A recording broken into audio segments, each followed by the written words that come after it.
Live news, खबर तो पक्की है। हेलो साथियों, मैं सौरभ कुमार सिंह और बीपीएससी ट्री यानी प्रथम पेज की बहाली को लेकर सबको अपडेट करा दें।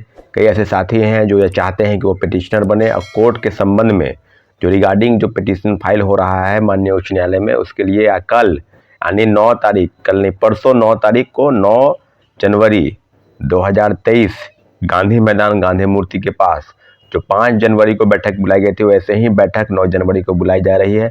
और जितने भी नए साथी हैं जो चाहते हैं कि हम मेरे अभी पिटिशन फाइल हो, तो अपना डॉक्यूमेंट आधार कार्ड, एडमिट कार्ड, TRD1 का स्कोर कार्ड आदि जो संबंधित डॉक्यूमेंट्स है वो लेकर गांधी मूर्ति गांधी मैदान के पास 11 बजे के आसपास जमा हो जाए, क्योंकि इसके बाद ये अंतिम बैठक होगी। अब इसके बाद कोई भी बैठक नहीं होने जा रही है।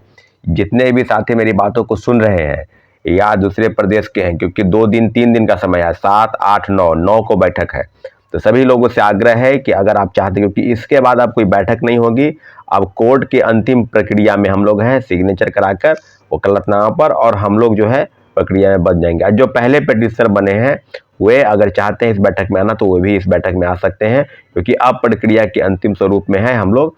इसलिए जितने भी साथी मेरी बातों को सुन रहे हैं वो पिटिशनर बने हैं वो आएंगे, लेकिन नए लोग की संख्या ज़्यादा रहनी चाहिए, क्योंकि उसकी संख्या पर हम लोग अभी तक जो चीज़ें होंगी कोर्ट के संबंध में वहाँ मिल बैठकर बात करेंगे। साथियों, सबसे महत्वपूर्ण बात जिस बिंदु की चर्चा अभी हम करेंगे वो है कि क्या बीपीएससी के अंदर जो भी भ्रष्टाचार चला, यानी जो भी जिला से जो सूची आई, जिला से जो आवंटन किया गया, उसके बाद शिक्षक लगातार फरार चल रहे हैं। कई जिलों से सूची आई है, पटना से आई है, नालंदा से आई है, दरभंगा से आई है। तो जो TRD1 में डॉक्यूमेंट वेरिफिकेशन के नाम पर जो फर्जीवाड़ा का खेल हो रहा था, क्योंकि आप सबको पता है कि प्रथम पेज की बहाली में जो हड़बड़ी हुआ उसमें हजारों फर्जीवाड़े तरीके से शिक्षक बहाल हो गए। और आज जब जब नींद खुली है विभाग की, शिक्षा विभाग और बीपीएससी की, तो जांच जब चल रही है तो सैकड़ों शिक्षक जो हैं जो ज्वाइन कर लिए हैं वो फरार चल रहे हैं, भागे हुए हैं। तो ये कहीं ना कहीं एक विडंबना है कि जिस प्रकार से प्रक्रिया चली कि जो फर्जी वाले हैं वो बहाल हो गए, अब उनको बाहर का रास्ता दिखाया जा रहा है, परंतु जो मेरिट वाले हैं उनके साथ तो बिल्कुल अन्याय नहीं हुआ, खासकर जिनका उम्र खत्म हो गया। अब बात है कि नौकरी के नाम पर 93,000 लोगों को नौकरी दिए और हर जिलों से लोग फरार चल रहे हैं, तो वो डाटा कहाँ पर आकर अटक जाएगा। उसमें से भी 28,800 नियोजित शिक्षक हैं।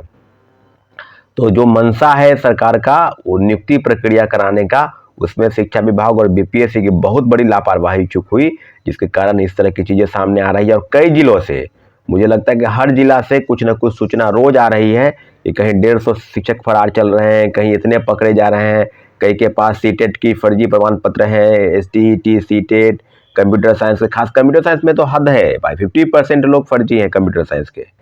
और उनकी बातों पर कई चीज़ें, दिव्यांगता का प्रमाण पत्र फर्जी बनाया जा रहा है, डोमिसाइल सर्टिफिकेट फर्जी बनाया जा रहा है। तो अब किन किन विषय की जांच की जाए, अगर बात की जाए तो हम लोग तो शुरू से बोल रहे हैं कि जो प्रक्रिया अपनाएंगे उसी प्रक्रिया में खामी है। और मेरिट वाले जो हैं वो घूमते रह रहे हैं, मेरिट वाले घूम रहे हैं, सड़क पर हैं, आंदोलन को विवश हैं, मजबूर हो गए हैं। अब लगातार आप देख रहे हैं कि धरना पर बैठे हुए हैं। और जो फर्जी हैं वो बहाल हो चुके हैं, अब उनको बाहर का रास्ता दिखाया जा रहा है, कार्रवाई की जा रही है। अरे भाई, आप कार्रवाई कीजिए ना, लेकिन उनका क्या दोष, जो परीक्षा दिए मेरिट में थे और अभी तक वो घूम रहे हैं। पूरक परिणाम के नाम पर सिर्फ खाना पूर्ति हुई। और सेकेंड फेज की बहाली में भी यही बात हो रही है कि 14,700 रिजल्ट देंगे, और वहाँ भी खाना पूर्ति अगर हुआ तो वो भी जो इंतजार कर रहे हैं कि मुझे मेरा रिजल्ट आ जाएगा, तो वो उनके मन में भी कई सवाल हैं। इसलिए सभी से आग्रह है कि एक साथ मजबूती के साथ सब विषयों पर लड़ा जाए। खासकर आप लोगों से खास रिक्वेस्ट करते हैं कि आप लोग सिर्फ वीडियो देखने पर सीमित नहीं रहें। जहां कहीं भी आंदोलन, प्रोटेस्ट, धरना आदि बुलाया जाता है, तो भारी से भारी संख्या में अपने हक की लड़ाई के लिए जो भी आंदोलन लोग कर रहे हैं उनमें आपको उनका साथ देना है, क्योंकि ये लड़ाई आपकी है, आपकी नौकरी की लड़ाई है, ये भविष्य की लड़ाई है। और अगर आप यहाँ पर चुक जा रहे हैं, प्रथम पेज की बहाली में भी कई चीज़ें सामने आई, सेकेंड फेज की बहाली में भी गड़बड़ियाँ सामने आएंगी ही, आ ही रही है। तो अब चीज़ों पर बिल्कुल डाल मटोल करने की ज़रूरत नहीं है, क्योंकि जो चीज़ें हुई बिहार में उसके लिए डोमिसाइल नीति एक बहुत बड़ा कारण था, जिनको पहले लागू था फिर हटाया गया। उसके बाद महिलाओं के आरक्षण के संबंध में कहा जाए तो 35% आरक्षण बिहार के मूल कोटि के निवासियों को होनी चाहिए, जिसका पालन नहीं किया गया। और दूसरे प्रदेश की महिला उसमें शामिल हो गई। विकलांगता यानी दिव्यांग का सर्टिफिकेट फर्जी बनाकर लोग नौकरी कर रहे हैं, कई लोग डोमिसाइल सर्टिफिकेट बनाकर कर रहे हैं। तो कई चीज़ें बिल्कुल अब सामने आ गई है कि प्रथम पेज की बहाली से लेकर और दूसरे पेज की बहाली में भी फर्जीवाड़ा का अंबार है। जिलों से सूची आएगी उसको लेकर जो भी घमासान मचा है उसके लेकर हम इतना ही कहेंगे कि जो गलती हुई है उसी गलती का खामियाजा शिक्षक अभ्यर्थी भुगत रहे हैं।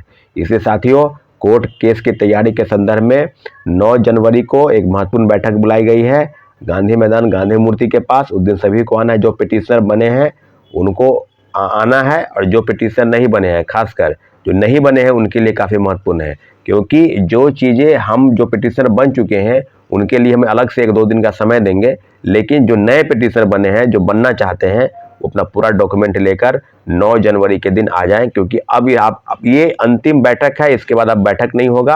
अब हम कोर्ट के संबंध में फाइलिंग की तैयारी कर रहे हैं साथियों। धन्यवाद, जय हिंद। लेकिन इतना जरूर है कि आप लोगों के साथ जो भी अन्याय हो रहा है उसमें आप लोगों की भी गलती है, इसलिए आप लोग कहीं भी कुछ भी होता है तो बढ़ चढ़ कर हिस्सा ले, एकजुटता का परिचय दें, और निश्चित रूप से माननीय उच्च न्यायालय के शरण में जाने के बाद पूरक परिणाम जो 23,000 से ज़्यादा पद खाली हैं सभी को भरने के लिए जो भी कवायद होगी हम लोगों के तरफ से वो उचित जो प्रक्रिया है वो अपनाई जा रही है। इसलिए बढ़ चढ़ कर हिस्सा ले और अपनी मांगों और अधिकारों के लिए जो राज्य सरकार ने जिसने गलत फैसला किया उसके खिलाफ में माननीय उच्च न्यायालय जाना अति आवश्यक है साथियों। धन्यवाद, जय हिंद। लाइव न्यूज, खबर तो पक्की है।